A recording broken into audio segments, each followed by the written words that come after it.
Hello everyone, welcome to the program.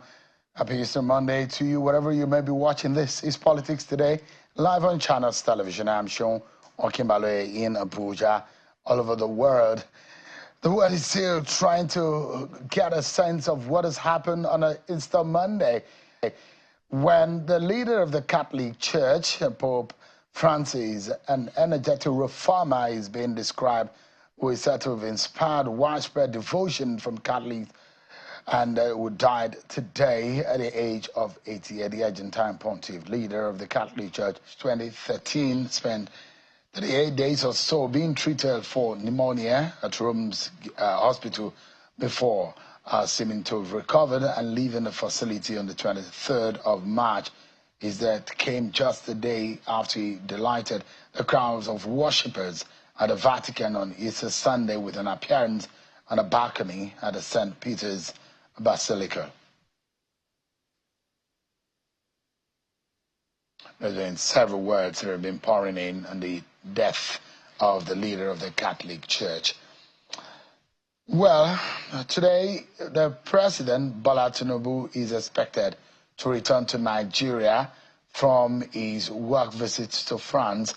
The presidency today, through his spokesperson, Mr. Bayo Onanuga, says in a post on social media that the president is expected back in the country. The president had left the country on the 2nd of April to Paris in France on a short working visit. According to the presidency, President Tinubu used the retreats to review the progress of ongoing reforms and engage in strategic planning ahead of his administration's 2nd anniversary.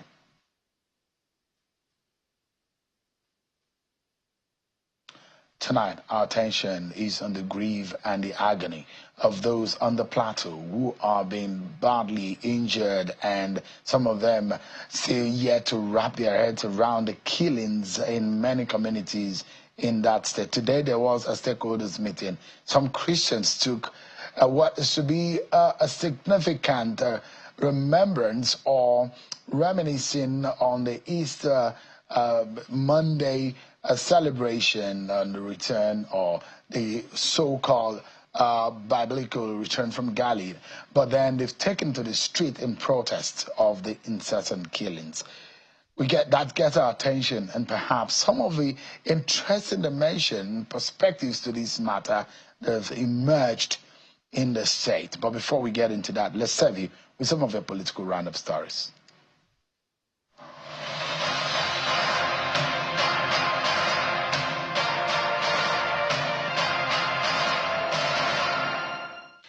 Women from across River State have continued to take to the streets, demanding the immediate reinstatement of suspended Governor Siminalayi Fubara. The latest demonstration is coming from women in Boni local government area who, dressed in black, marched through major streets on the island, singing solidarity songs in protest against the president's decision.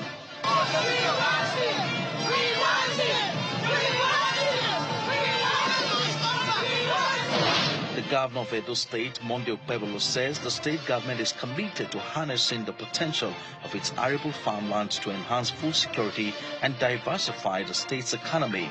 The government plans to achieve these by cultivating high-demand crops such as maize and cassava, which will provide vital raw materials for industrial purposes. Governor Okpebolo disclosed this when he visited Western Farm Settlement in Esan Central Local Government area of Edo State. For us, it's a milestone.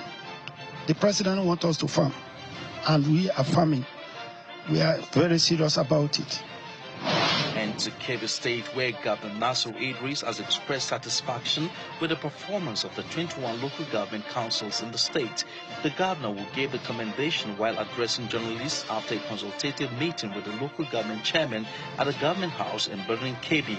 He explains that the meeting is aimed at engaging local government leaders to better understand grassroots challenges and devise effective mitigation responses. I'm happy with the performance of the local government council in Kebbi State.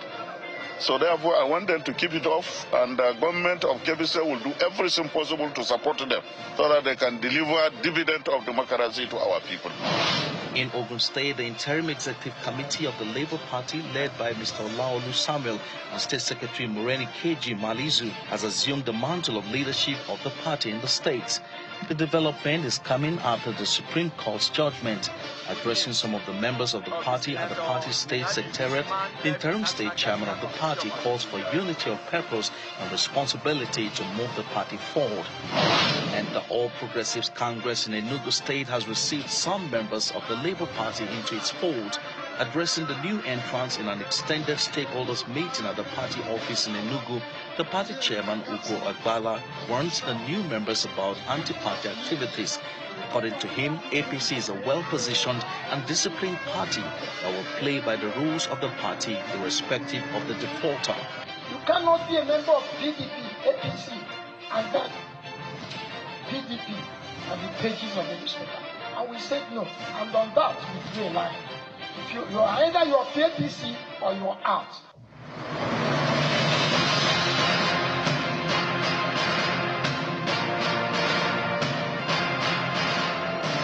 There you have it. You've been served. Some breaking news coming right here. We'll be bringing you updates on what the Vatican has described as the real cause of death of the Pope. We'll be bringing to you in a moment some of the stories, and some of the revelations are coming in.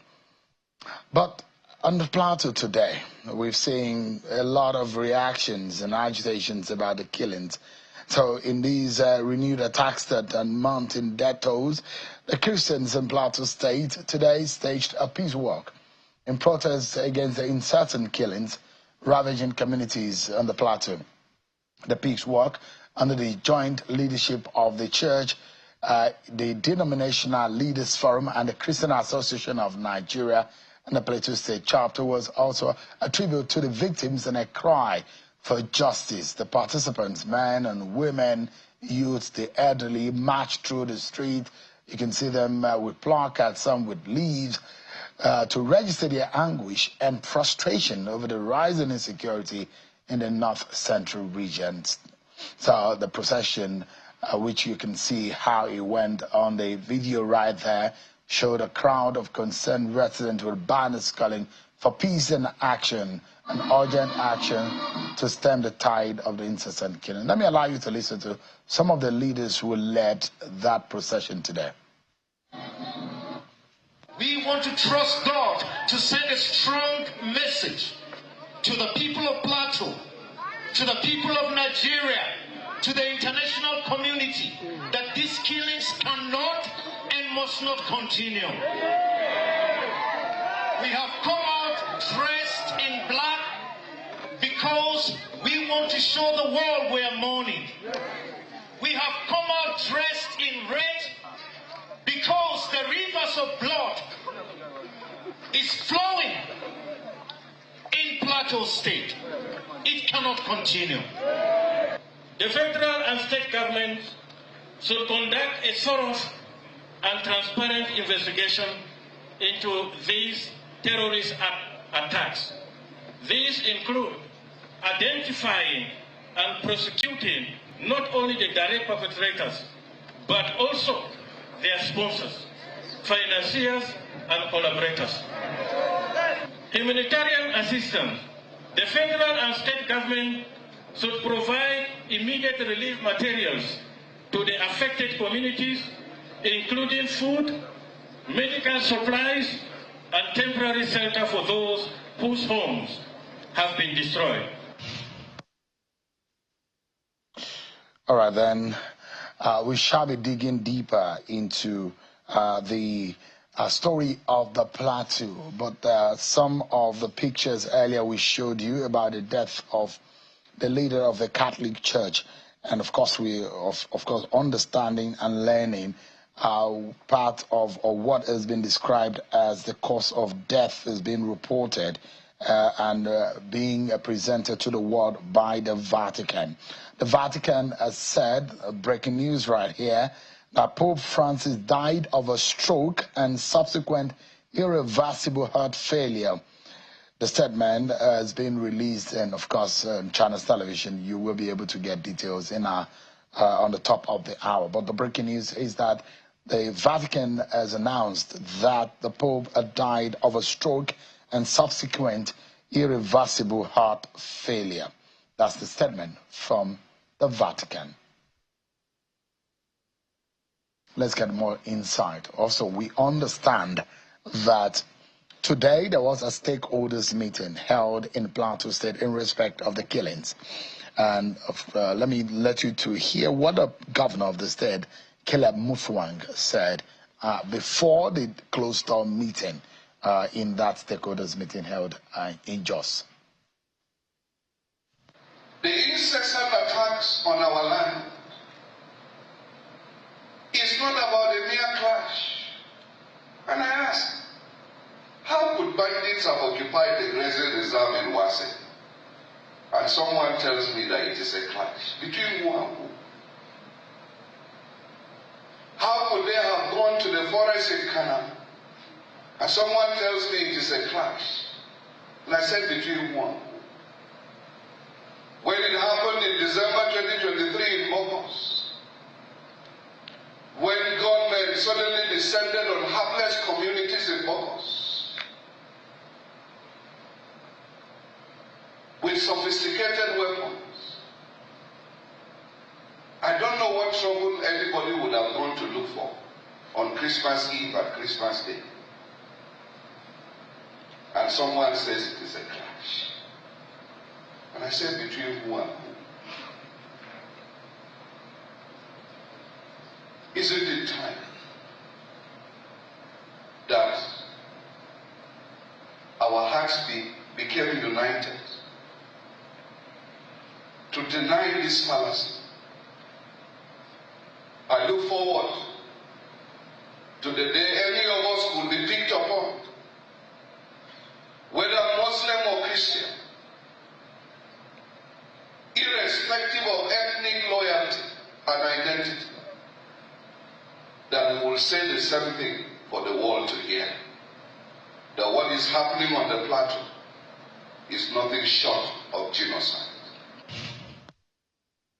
Let's get to talk about this more. I'm being joined by the leader, one of the leaders of the procession that you saw earlier today. Is a clergy based in Plateau State. Is Reverend Gideon Malcolm, and of course one of the members or one of the leaders also who participated in the stakeholders meeting is a former member of the House of Reps, Honorable Dachon Bagos. Both of them are live for us in Just. Let's speak with Reverend Gideon Malcolm, who is also ready to speak with us. Thank you so much for joining us today. You chose today to lead that procession, Easter Monday. The significance of this is that you said that you wanted to push that the world should know the kind of anguish and the pain that the people on the plateau are facing based on these incessant killings. But what does the church, because I understand that is the church that led this procession. Predominantly, these are Christians who marched the streets today in Jos. What does the church understand by these killings? What information do you have? What knowledge about this? Because the governor is saying something.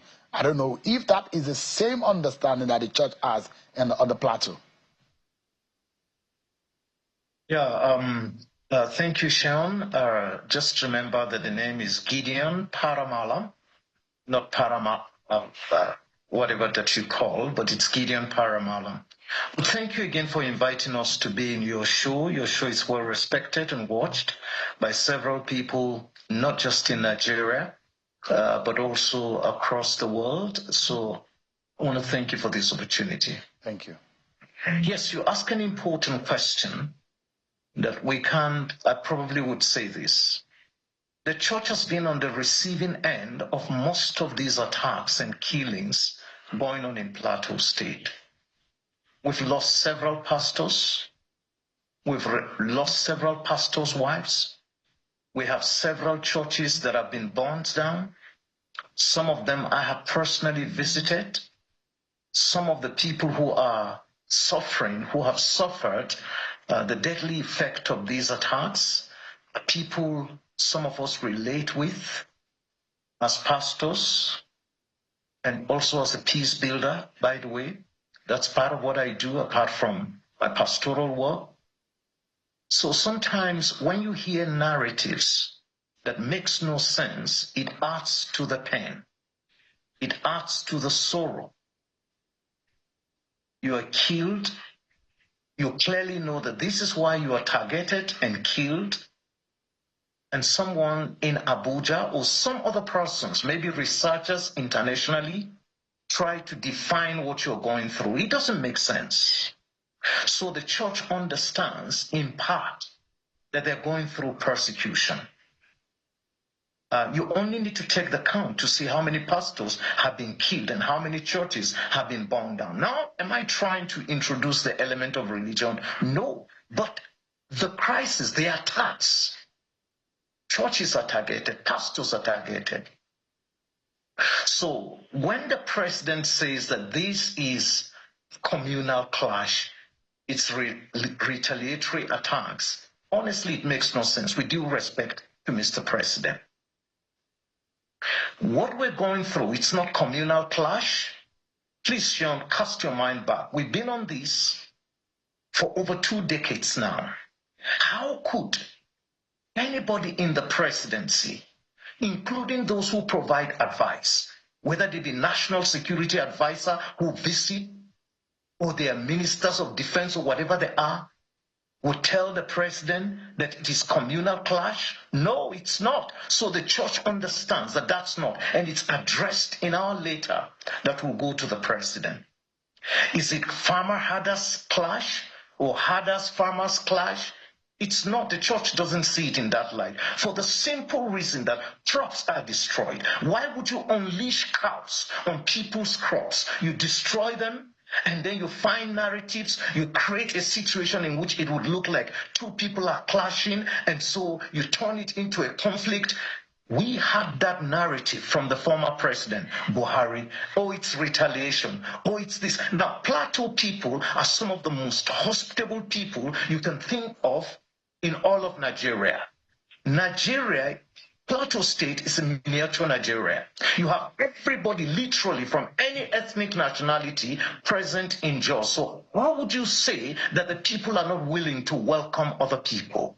No. So, Reverend Malam, if you may, and the reason why I asked directly, because I know the church is an organized body of believers who are not flippant as an organization. And your position as an organization from the Plateau State chapter means something that before you took to the street, there was something that was fundamental in your heart, that maybe things have gotten out of the hands of the church, and that's why you're going to the public to establish what your heart desire or what your pains are. But to contextualize it, would it be fair if you say that these are organized, because the governor said these are organized acts of terror? But if that's the case, because what you are describing tonight is as such that the church is under siege on the plateau, would it be right to say, and the governor told me on this program, that it's some kind of genocide? I mean, make sense of it. Who wants to kill the Christians? Who are against it? Who is against the church? What would be the motive of wanting to end Christians on the plateau? Does it make sense that there is a coordinated attack on a religion in this country that is multi-religious? Yeah, thank you, Sean, again. Quite frankly, when you look at what's happening on the plateau, and I think it would not be totally correct for me to claim that it's only the plateau, but Christians have suffered a lot as a result of the insecurity that we have experienced. So yes, the church does think that she is under siege. She is under attack. There are multiple factors that are responsible for some of what we're experiencing. Some of them are political, some are economic, but significantly, the church has been a heavy casualty. Now, remember that most of those communities that have been targeted and have been attacked consistently for over a decade now, nearly 2 decades, are Christian-dominated communities. What does that tell you? Consider that many churches have lost members Most of these farmers are Christians. Remember that sometimes some of these people in some of these attacks would be in the church when they are attacked. On the Christmas Eve attack, I personally went to Mangoro, all those villages. I toured them personally with relief materials under the auspices of our Peace Foundation, the Paramalam Peace Foundation. And we discovered that a number of churches were burned down, the pastorium burned down, pastors killed. I have the statistics.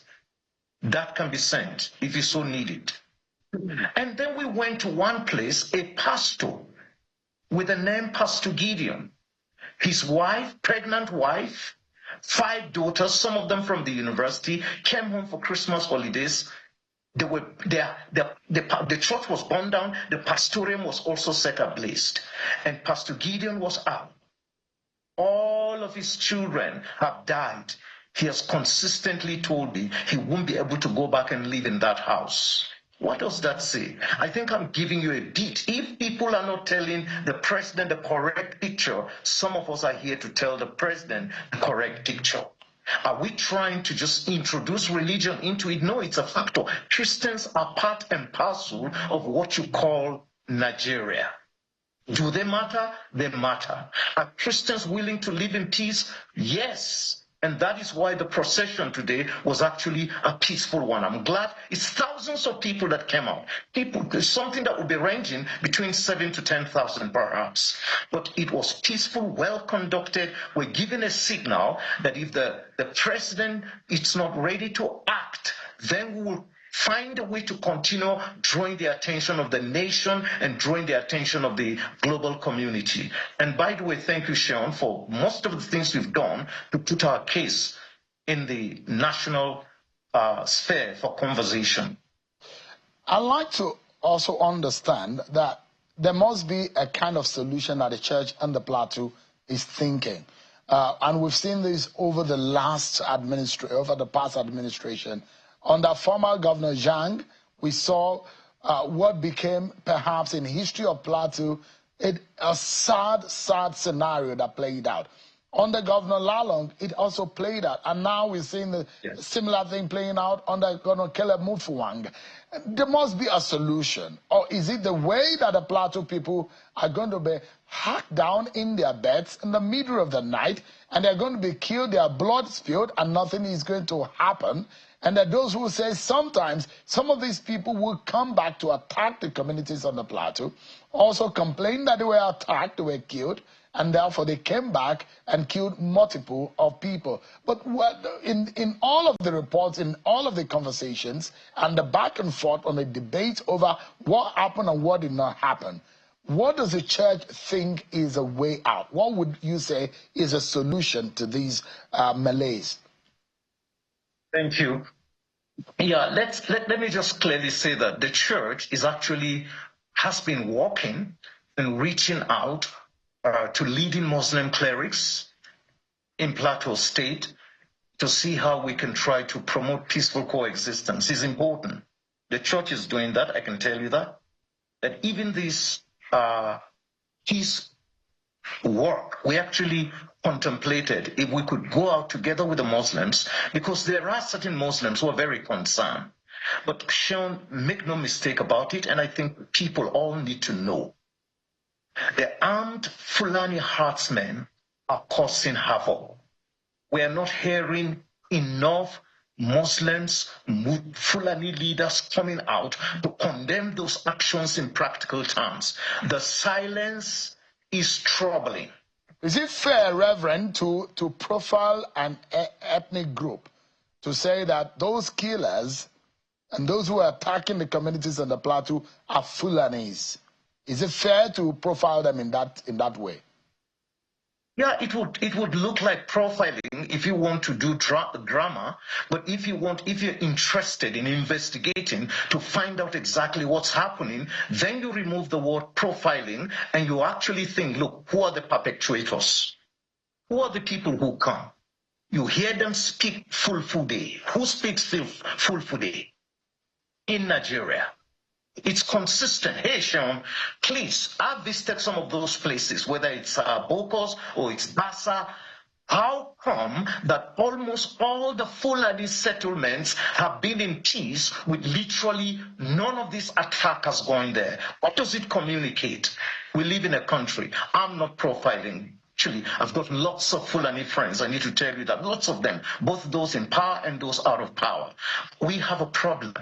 We have a problem in, that's why I use the qualifier, armed Fulani herdsmen. Some of them are terrorists. Some of them are armed. They're armed with AK-47. This is not news. The security knows it. This, like you described, women and children, completely harmless, innocent, on their beds, being attacked and killed in the dead of the night. And these communities are not able to defend themselves. Yes, the security could help them, but honestly, most of the times, not much happens. The security needs to do more. So would you continue to allow Christian communities to be attacked and killed in this manner? Please, it's been going on for nearly 2 decades. Somebody needs to wake up. Where are our policy makers? They shouldn't trivialize things. They shouldn't look for narratives to excuse it. That's why completely the church is rejecting the notion that it is communal clash. No, it's not. All right. Reverend Gideon Paramalam, thank you so much. A Plateau-based clergy. Thank you so much indeed for your time. I appreciate it. And our heart goes out to the very good people of Plateau who have been affected and killed in these very senseless killings that we've seen on the Plateau. Thank you so much indeed for your time tonight. Thank you so much, Sean, and I wish you the best as you continue with the program. Thank you so much. Let me bring in Honorable Dachong Bagos, who was part of the stakeholders meeting held where the governor and some other leaders in the state were. Give us an understanding of what came out of that meeting today, Honorable. Well, evening, Shehun and Nigeria. So today is a very great day on the Plateau that today we can categorically say that we are 50% halfway to solving our problem. Reason B, number one, you have the Christians all over the state coming out in one voice to say it as it is. Secondly, that all leaders across the religious line, across party lines, across ethnic groups, all of them came together today at the emergency stakeholder security meeting called upon by the governor to agree on some certain facts and terms in regards to the killings on the Plateau. That one, the major killings on the Plateau is not a clash. All of us agree that today, the killings on the Plateau, it's genocide, it's killing, it's cleansing, that something needs to be done across religious lines. The Christians and Muslims spoke, National Assembly members spoke, traditional rulers spoke, all former governors spoke, APC, PDP, everybody agreed that the narratives that has been put on the front burner, that is a clash on the Plateau, it is not a clash. So do you agree, Honorable, with what Reverend Paramalam said about... 100%. Did you agree with him? 100%, Shehu. 100%, Shehu. The addition that I will add to what the Reverend said is that across Plateau, the killings across Plateau is that there is no local government on the Plateau that has not gotten its share. There is no zone on the Plateau that has not gotten its share of killings. And 90% of the killings are Christian-dominated areas. Wase has been victims, which is 90% Muslim-dominated area. Kanam has got his own share, which is, it has Christians and Muslims as well. So these are issues that we all agree that it's not a religious thing on the Plateau.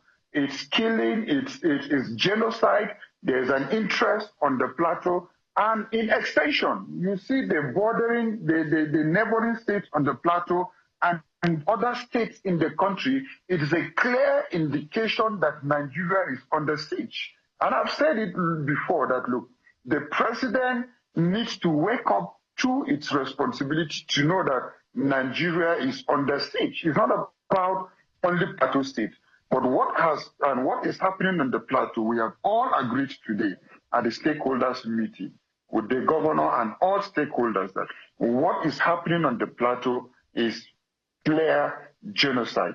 And again, in agreeing with what is happening on the Plateau, the justice system has not been fair to the Plateau people. The justice system in the sense that you will find that people have been arrested across lines. And again, nobody is in jail today. People will be arrested, and tomorrow you will hear that they are being taken to Abuja. Next tomorrow, they have disappeared. What is the justice system doing about it? So accountability on the issue of people that have been arrested on the Plateau.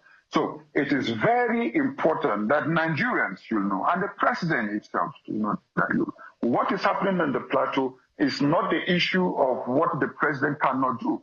The best in what the governor should go and say that he can command the security agencies to end. If it were within the governor's preview, I can assure you that previous governors on the Plateau could have addressed this issue.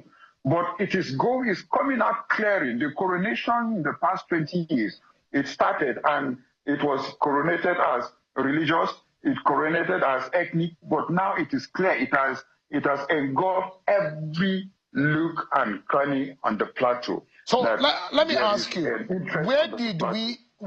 how did this just burst on us as a people? When you say we are under siege, how did we drop the ball? Where did this happen? In the last few months, there's been a lull. There's been some kind of peace across the country.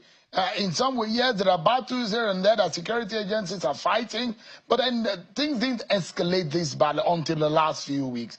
Where did we get it wrong? How did these insurgents, the way I probably would like to describe them tonight, how did they just burst on us, and now we see the kind of killings that we're seeing today?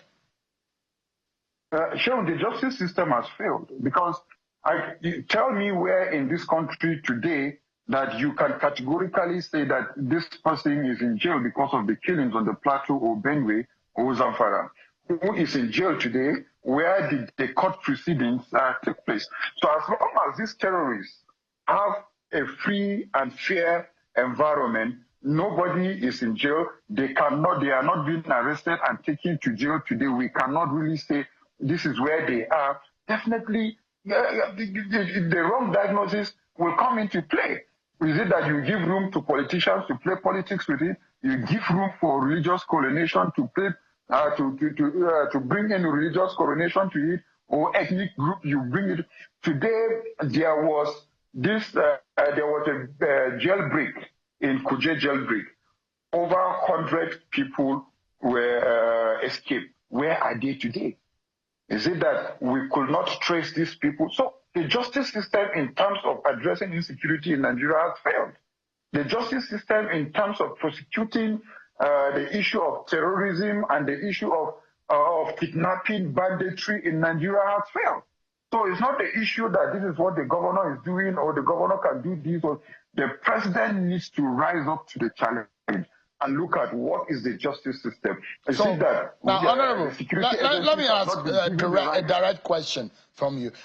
This is not a new problem on the Plateau. And Benue State is also a new problem. Some of the insecurity challenges that we are facing in this country, most of them are not new.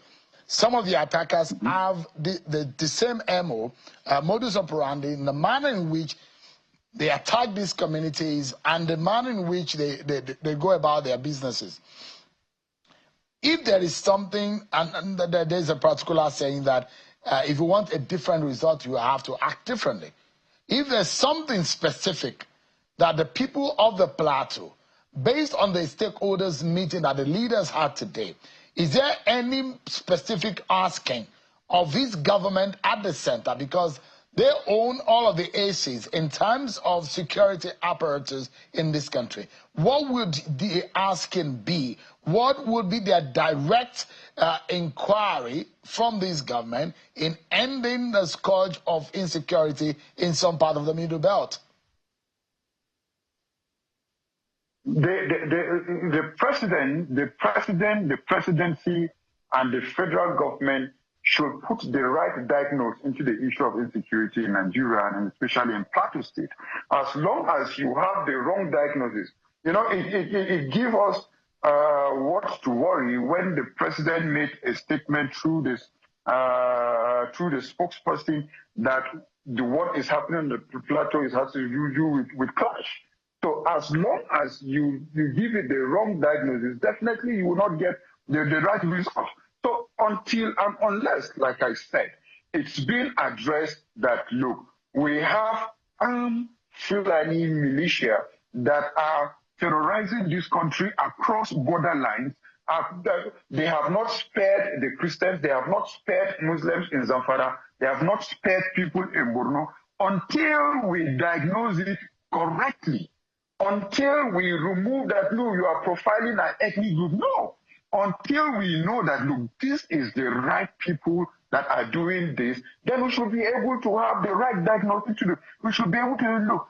Terrorists have infiltrated our borders across the borders from Niger to West. So because it worries us that, look, how can someone will pass different states, and you hear them, they are not even speaking Hausa, that you will even say that, look, these are Hausa Fulani people in Nigeria.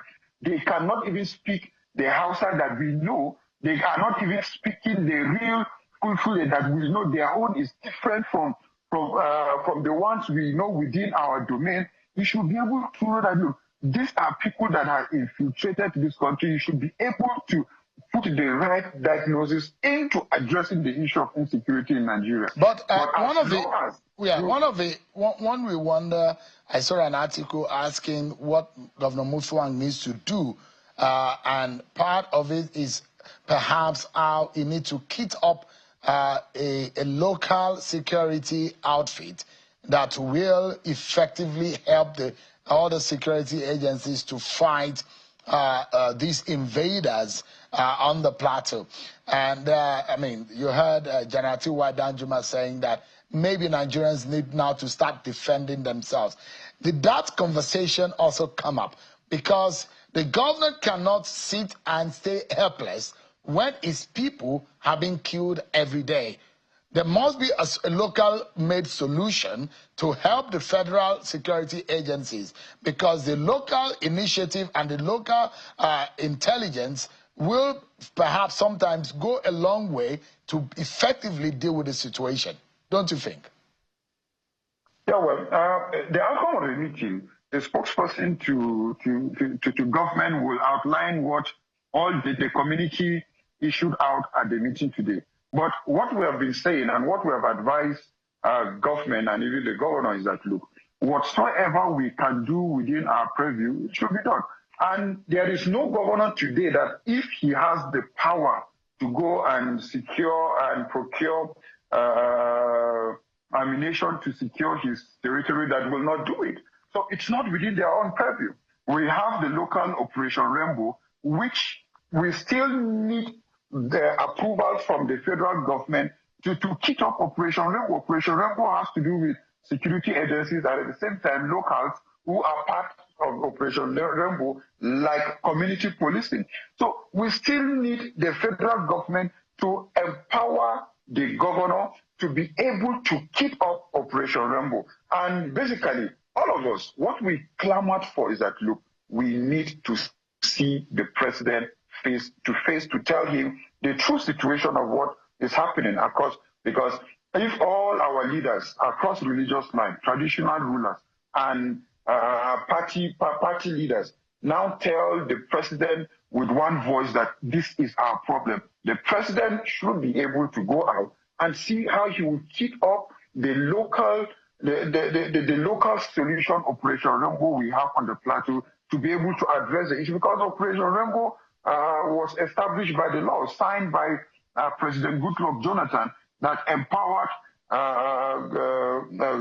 Governor Jan then to be able to see how he will be able to. But the problem we have with even the local Operation Rainbow is that the governors have not been given the power to empower and to keep up the Operation Rainbow, because if to keep up Operation Rainbow with ammunition and equipment in terms of all that they need, still needs to come from the National Security Advisor and with approval from the President. So collectively, we need that synergy to be able to equip the local solution we have here on the plateau. Because how will the locals with machete and just sticks be able to face those that are coming with heavy artillery?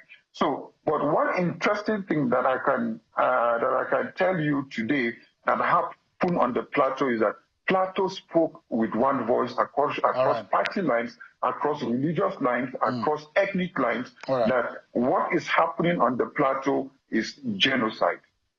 Dachong Bagos, a former member of the House of Representatives, who was also part of the stakeholders meeting held to find a solution to the incessant killings on the plateau, has been speaking with us. Thank you so much indeed for your time tonight. Thank you, Sharon. Appreciate it. Let's turn our attention to Dr. Lemi Uhegbe, who is a public affairs analyst who understands some of the intricacies of some of these issues. Thank you so much for joining us tonight on the program. Thank you for having me. You heard those on the ground, on the plateau. And it's not only on the plateau, we've seen in Benue State.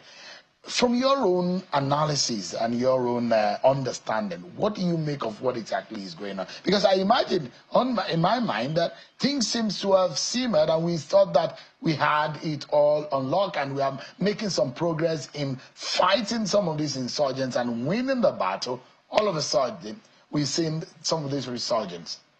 Sure, I must tell you that it's very depressing seeing that we're back on the same road, talking about the same issue. And what is a fact is the fact that we are going to still talk about another set of killing. Why is it so? Because the real actions that need to be taken have not been taken. I commiserate with the people of the plateau, and, you know, I've listened to Pastor Gideon and listened to Honorable Dachong, and you know, if you go by even the protest, the peace movement they had today and all that, we'll see that it is still not inclusive. Okay. It is still not inclusive. He said they were planning to get the Muslims involved in the peace walk and all that. You see, we must have the very difficult discussion. Do we want to operate together as a people, or do we just want to go our separate ways? Because in all of this narrative, and unfortunately the media too very easily falls to it. In the police, they say it's not the person who takes a case to the police that must win the case in the long run.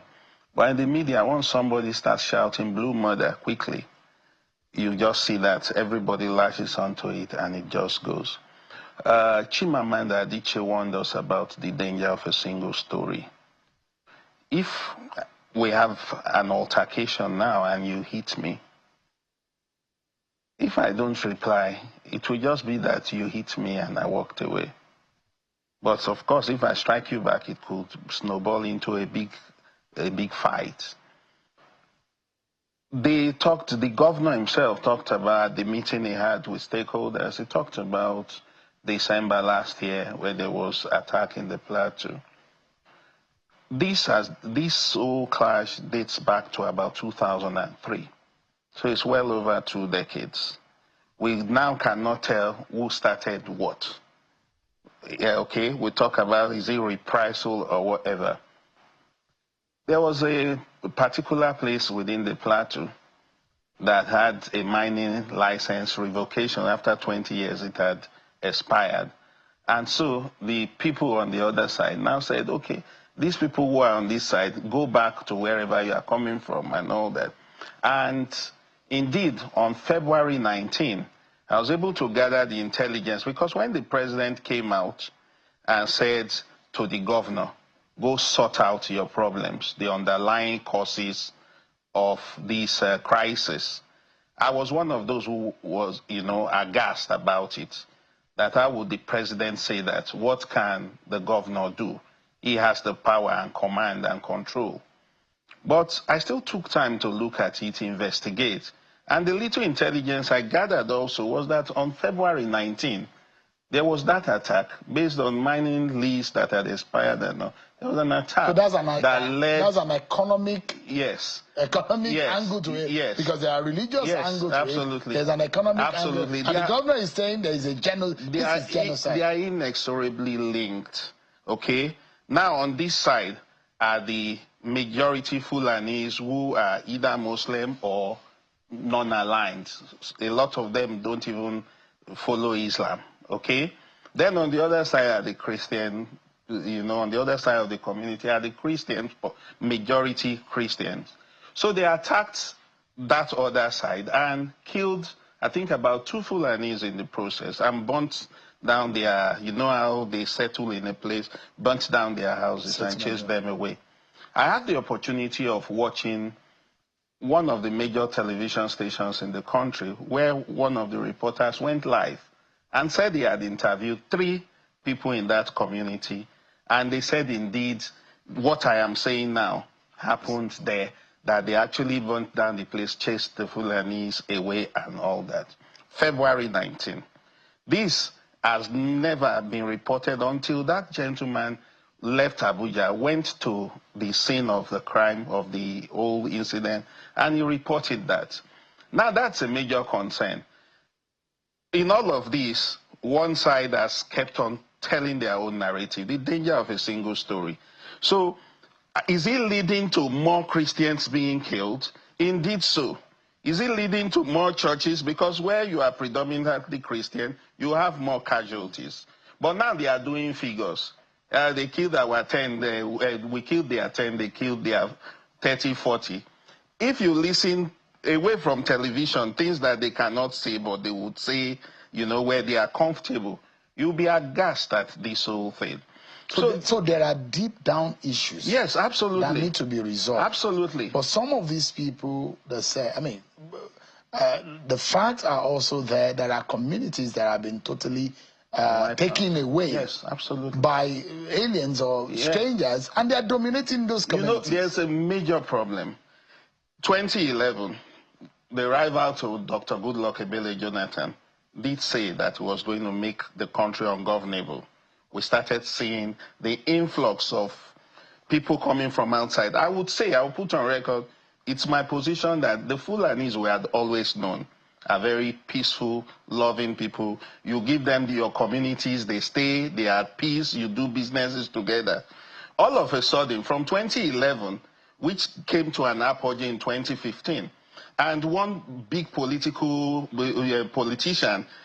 today has been trending, where he said they brought in these guys from Burkina Faso, Mali, Niger, to come and make sure they win the 2015 election. It's all over the place.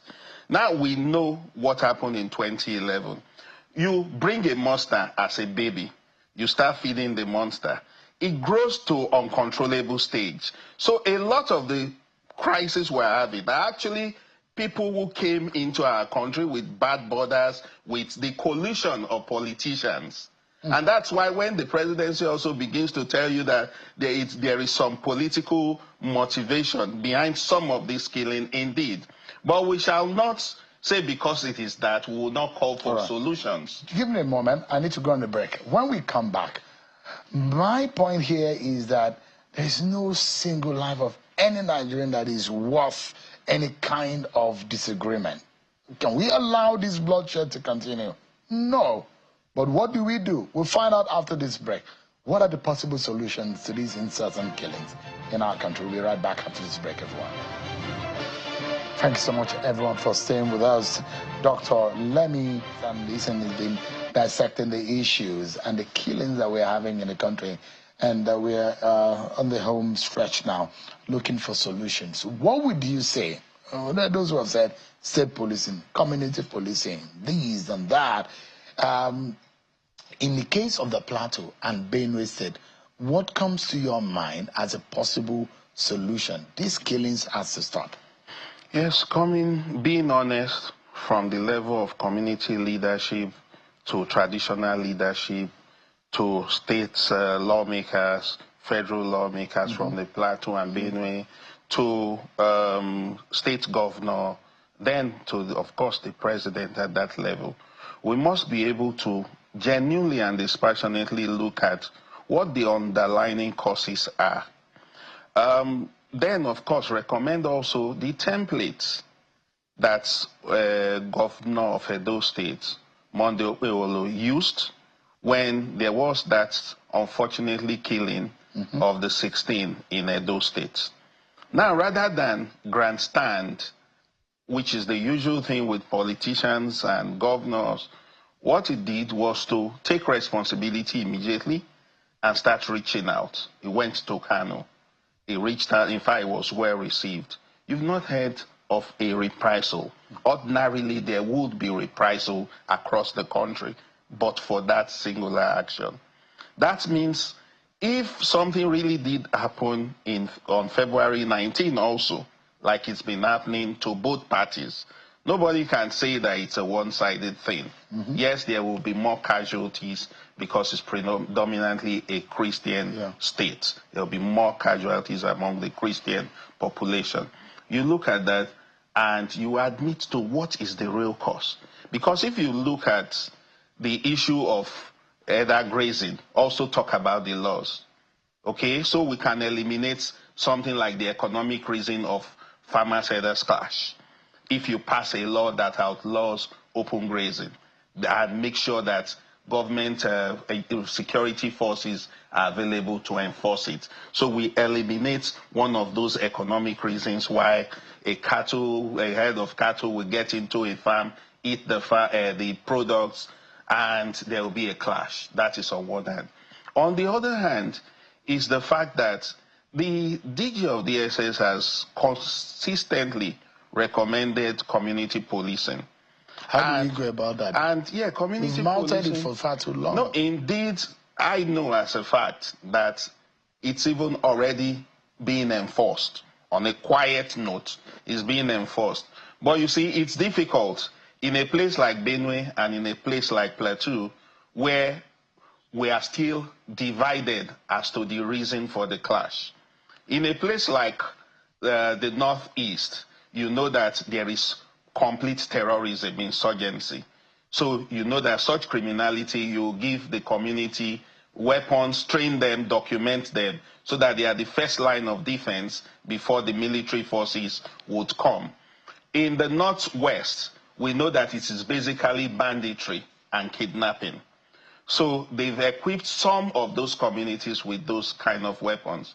But in a place where we are still having issues with coming together and agreeing, one, to have the difficult discussion, but that must be had, which is, do we want to stay together? Do we recognize that every life matters?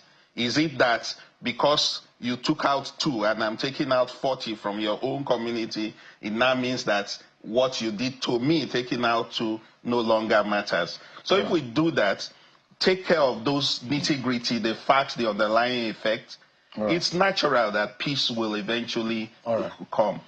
Dr. Lenny Ohegbe is a public affairs analyst. Thank you so much for your insight tonight. Thank you. I appreciate it. Well, that's our show for today, everyone. Many thanks for watching. I'm Sean Wakimbale. Good night.